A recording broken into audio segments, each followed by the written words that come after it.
So the bigger question though is, what is there that is bipartisan hope? Like where we could get involved? Is there anything? I mean, I think that depends a little bit on what comes out of the Senate. I mean, in the House, no. If something comes, I mean, I'm just being blunt. I mean, there are some bipartisan bills in the House on various matters, but on this particular topic, I'm unaware of anything significant moving because of the way, I mean, look, you're seeing it happen right now in transportation and infrastructure, right? Pelosi is just tacking hard to the left, AOC and company. You saw it unfold with this whole Pelosi, Schumer, Biden's thing on infrastructure. We have no idea where they are. So it's going to be dependent on the Senate and what Senator Scott is able to work out with whatever coalition he can get to 60, as long as 60 is the number, which is obviously something to question. I mean, honestly, right now, for the next 18 months, our job is to do everything we can to slow all of that down to get to December 2022, and then get in here and lead. You had mentioned infrastructure, and I was just, this whole brouhaha over the weekend with Biden saying that they were going to ram through all this all these liberal wish list things. Why are y'all going to vote for that? Are you going to vote for the one bill if they're going to put all this other stuff in a bill that they just ram through without any bipartisan? Well, I don't vote for anything in the House of Representatives right now. I mean, not flippantly, but there's literally just nothing to But I mean, I know it's the Senate, but the Senate, so what happened, right? The Senate was allegedly working to cut a deal. The people who are working to cut the deal, by the way, were not your conservative warriors in the Senate. And so they're cutting a deal, but then Biden, who came out and said we got a deal, allowed Pelosi basically to kind of step in and go, oh, no, you don't. You're only going to get that deal if you have reconciliation with all this liberal garbage. And then Biden said, oh, okay, yeah. And then kind of backed away from the deal. Then he kind of came back away from the veto threat, so nobody knows what anybody's going to do right now. That's the thing. This is the problem. I actually say, thank you, Lord, 18 more months of chaos Confusion. And the inability to get stuff done.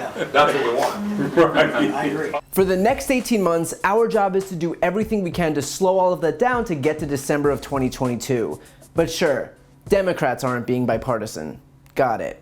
This is Republican Congressman Chip Roy unilaterally undermining his own party's claim that it's the Democrats who are avoiding bipartisanship, as if practically begging Republicans to sign on to the wildly popular American Rescue Plan, supported by the vast majority of Americans in both parties, didn't already prove that it's the Republicans who don't want it.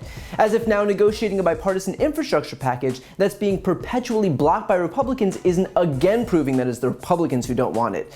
Now you've got a Republican coming out and admitting it outright. And by the way, this comes on the heels of McConnell clutching his pearls and lamenting the fact that it's the evil Democrats that just can't manage to find it in themselves to be bipartisan. As you look to what the majority leader has in mind for June, it's pretty clear the era of bipartisanship is over. And yet, just like Chip Roy, McConnell then came out and said this. Yeah, 100% of my focus is on stopping this new administration.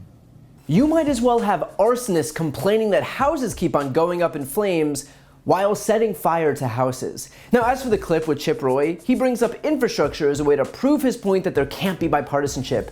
But here's the thing, there is literally a bipartisan infrastructure bill making its way through Congress right now. And Republicans might say, well, sure, but everything that Democrats didn't get in the bipartisan package will just be added in a reconciliation package. Now, a few points. First of all, no, because there are still moderate Democrats who need to vote for the reconciliation bill. So this isn't going to be carte blanche for progressives. So I get that it's great fodder for Fox News to pretend that AOC runs the entire party, but Democrats have a 50-50 majority in the Senate, and nothing passes if it doesn't get Manchin's vote also. And of course, Republicans know that, but part of their theatrics is pretending that they don't.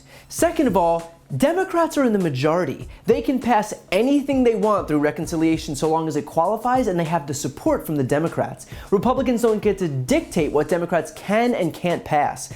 I'm not sure if Republicans realize this, but they're in the minority. Maybe if their entire political philosophy hadn't been to undermine a free and fair election, they could have kept those 2 seats in Georgia. Who knows? But what's clear is that they lost. And so part of losing is accepting the rules that come with it. Consider too, did Republicans unilaterally disarm when they had the majority and passed a tax cut for millionaires and billionaires and corporations in 2017 through reconciliation? Of course not. They passed it despite having zero Democratic support. And so now, for them to think that suddenly Democrats have to kowtow to Republicans on their reconciliation bill is absurd.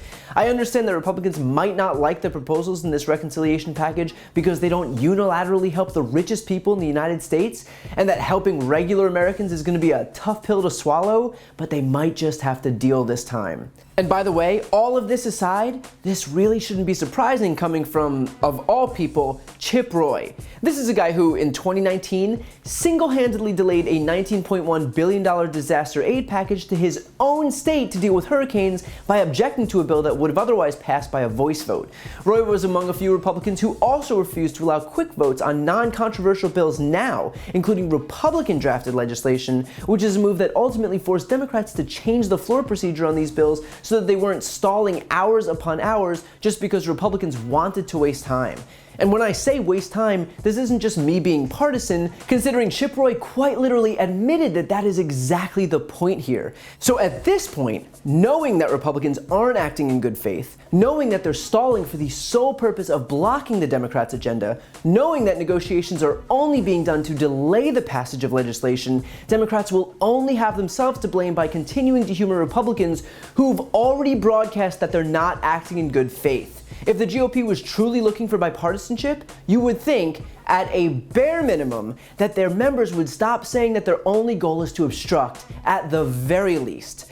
The fact is that they've already fallen over themselves to prove to us that they don't want bipartisanship. And of course they'll claim that it's the left that are against it, but somehow it always manages to be Republicans who get caught on camera insisting that their sole priority is grinding Washington to a halt, all in service of proving that government doesn't work, which they plan on doing by breaking it themselves. In reality, the fact is that the government can and should work, and never has that been more apparent than the first few months of this administration.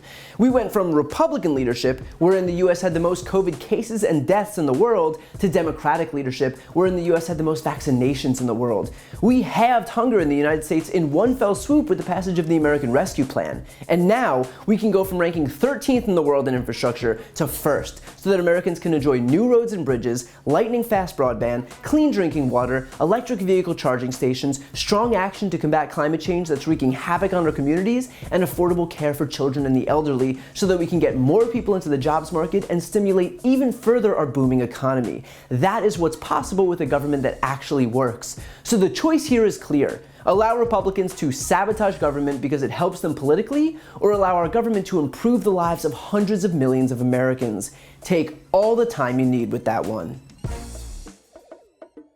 If you enjoyed that video and you're looking for a deeper dive, check out my podcast, No Lie with Brian Tyler Cohen. It's a no BS look at the top stories of the week, along with interviews with the top names in politics, like Vice President Kamala Harris, Jen Psaki, Elizabeth Warren, Nancy Pelosi, Chuck Schumer, Katie Porter, Pete Buttigieg, and more. Again, that's No Lie with Brian Tyler Cohen, available anywhere you listen to podcasts. Also, if you want to see more videos like this one, click the subscribe link right here on this screen to join the more than 1 million people who've already subscribed to my channel. And finally, to donate to my Don't Be a Mitch fund, where I'm raising money for a whole raft of different voter outreach and voter registration groups in the closest states ahead of midterms in 2022, including Georgia, Pennsylvania, Wisconsin, North Carolina, and Texas. You can find that link on this screen as well. Thanks for watching.